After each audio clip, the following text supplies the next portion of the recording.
Sam Okus, Editor-in-Chief of Nation's Restaurant News, here with Tom Foley and Tiffany Derry of T2D Concepts. You guys are partners in this business. What is it? What is T2D Concepts all about? It's a hospitality brand with purpose. When we talk about going to market, we start with passion, principle, purpose, and profit. And then when you have a culinary talent like Tiffany Dairy, we also have some great food and great service. Tell us about how you got, you're a chef, Tiffany, first and am. foremost. And so how is your cooking at the center of this company? Well, the name of our restaurants are Roots. So we have Roots Chicken Shak and Roots Southern Table. And a lot of it comes from sort of my family, homage to my family from Roots, down home, Southern, and what was instilled in me in a younger age.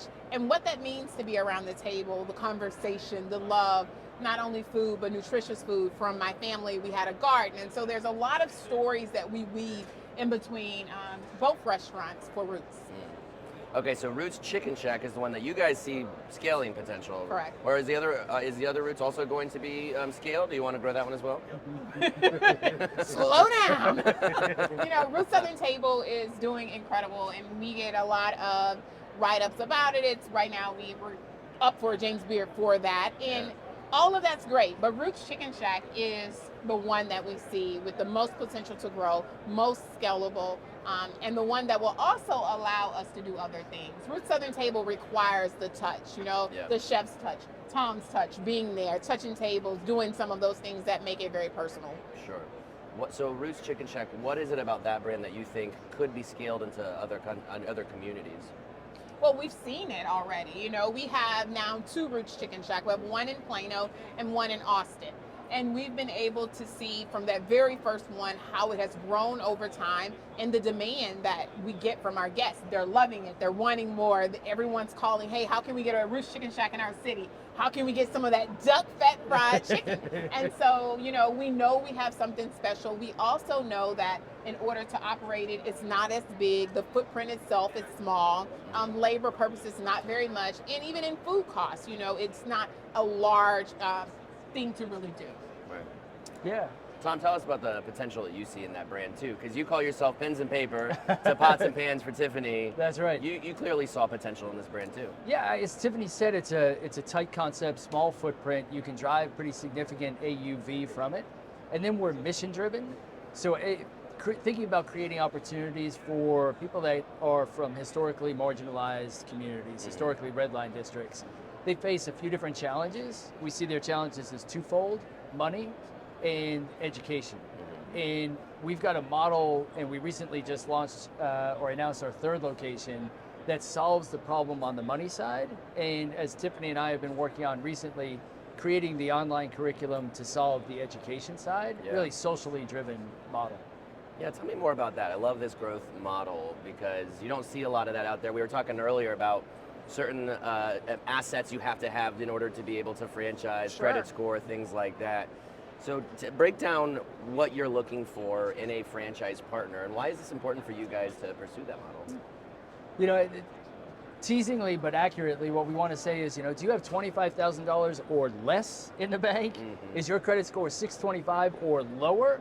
Then you're perfect for us if you have that restaurant operation experience. For Tiffany and I, we believe, particularly when you go into communities of color that haven't had the opportunities or the advantages that many others have had, if we can bring this opportunity to that community, we think it'll be embraced by the community from a revenue perspective. We think the owner-operator, that franchisee, will really embrace this in a way that no other operator would embrace it. And when you bring the guidance from our brand to that, we think we can help it explode. Sure. It does require a few, as you would say, legs of the stool. So the municipality providing some support, local banks, community development financial institutions that provide some of that financing, and then Tiffany and myself on the business structure side. We've been working at it for over 18 months, particularly with the municipality we just announced. So it's a labor of love. It takes time. But we think if I'm going to pull on too many puns, I think we've got the right ingredients finally mixed together that really could take this to the next level. I love it. We need to make this guy stop talking. All the puns. Yeah, in franchising, I know a lot of people, a lot of brands, like anybody who will write them a check. All right, here, you get a franchise, right? you guys are going to have to put in a lot of work to find that right person. And considering the headwinds in the restaurant industry, a really great operator must be important to this as well. So tell me about the process of finding these people to be able to franchise with them. I mean, right now we're sort of in the thick of it all, right? You know, we've been planning and now we're in the execution part of it. And I think that the operator is the most important. I mean, because at the end of the day, everything is really about them. Everything we're doing is truly for them and the next people to follow. I'll tell you this, Sam, when I started off, I did not have the opportunities that we're trying to create. I didn't have anyone who would take a chance on me. I didn't have anyone that would say, you know what, your credit score is okay, but you don't have 500,000 in the bank, right? You don't have these things that's necessary to make a great restaurant work or to build a restaurant.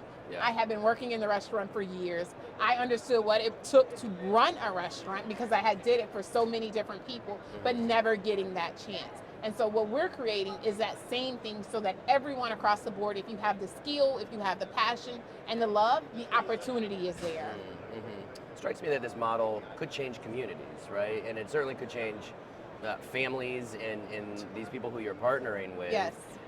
Tell me what else is so powerful about this about this model. Why do you think this could really be something that could take off and support the industry? You talked about scaling too, and the time intensity that's required to find that right operator.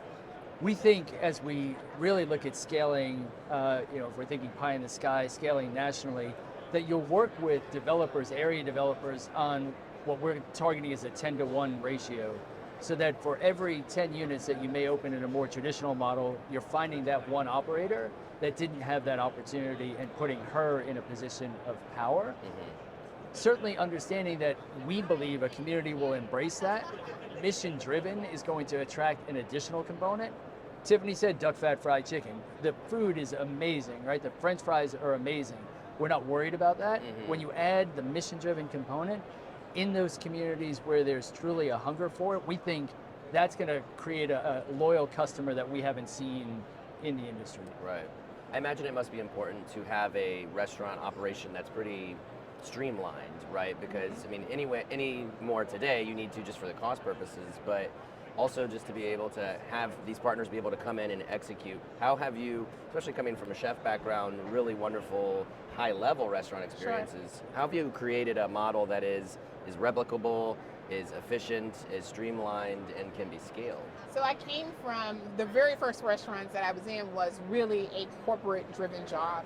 So it was all about processes. It was less about you being creative. And so I had an opportunity to do that type of work first, which was great. So I knew that if we were going to create something that was scalable, I had to be able to reproduce it over and over. And I needed to do it with people who didn't have to have a chef degree to come in and work. Almost to the point where some of it is push a button, the recipes are ready for you. We have co-packers that we've created seasoning mixes with. It comes to you ready. All you have to do is put it together. And so we needed it to be that simple so that we can reproduce it. Food costs, inflation. I mean, a chicken price I know has gone through the roof. You guys must be dealing with that the same as everybody else. What keeps you up at night? How do you guys get through the challenges of the industry today? If I don't get one text message about something that we're not going to have in the morning, I don't know if I'm actually alive waking up. Like, I don't know what's going on. There's so many challenges right now, but we hope and we're very faithful that it will change. There will be some process that we'll figure out. We've had to adjust with who we buy from and the why we buy from certain products, right? And just figuring out what works for us. And maybe even, some people may have to find fixed prices for some things that they're going through a lot of. And I think you just have to change how you do business sometimes. You can't be afraid to shake some stuff up. Sometimes, hey, you know what? We've been buying with you for a very long time. Now we need to see where we can, number one, have great impact. There are different buyback programs and things like that and rebates that you can do. And so I think it's just important to go out there and see what you can do. What's the process going to be to enter a community? Because again, with franchising, typically it's like, we're going to have 1,000 of these. It seems to me you guys are going to have to keep it a little bit lower of a goal, but still achievable to get around the country, I imagine. But do you have to do that kind of community by community? What's the process you have to do here? Starting with municipalities that are interested in creating opportunities that have the budget to do that. So we're in conversation with a few other municipalities to explore that opportunity. For us, we think when we can get to 5 or 6 of our units, that's when we'll take that next more aggressive step, and that will include a more traditional scaling model, again with that 10-to-1 ratio. We would ask our partners that are growing in an area to adopt that. If not, that'll be Tiffany's and my responsibility to really source those opportunities to match that 10-to-1 ratio. Got it. Last question for you guys. What's possible with these concepts? What do you hope to accomplish years from now? What do you hope to have been the result of Roots Chicken Shack and Roots Southern Table? That's good. What's possible? The way you worded that, what's possible? Anything is possible. I mean, when I think about where we can be in a few, I think about that there are women who are out there who are working their butts off and they do not have opportunity. And what we're doing is going to create opportunity. It's not just for them, it's for their children who are watching and their children to come. And now we're changing the industry. We're doing something that I feel, there are people who want to, and there are people that have dreamed, and it's doers. We're doing right now. We've done the planning, and now it's time for the action. So I believe anything's possible. Tom, how about you? I think some of the biggest challenges that people face to advance is a lack of access and a lack of education. And we hope to solve that. The education that we talked about of online curriculum, that's not only for our franchisees, that's for our workers. When you think of personal development, if you think of budgeting and financial literacy, so that you're taking the workers that are in our restaurants and giving them personal development opportunities, and then you're providing access that doesn't exist before, I think that's where we'll change how you think about going to market. Yeah. Tiffany Dairy, Tom Foley, partners at T2D Concepts. Thank you so much for dropping by. Thanks, Thank Dan. you.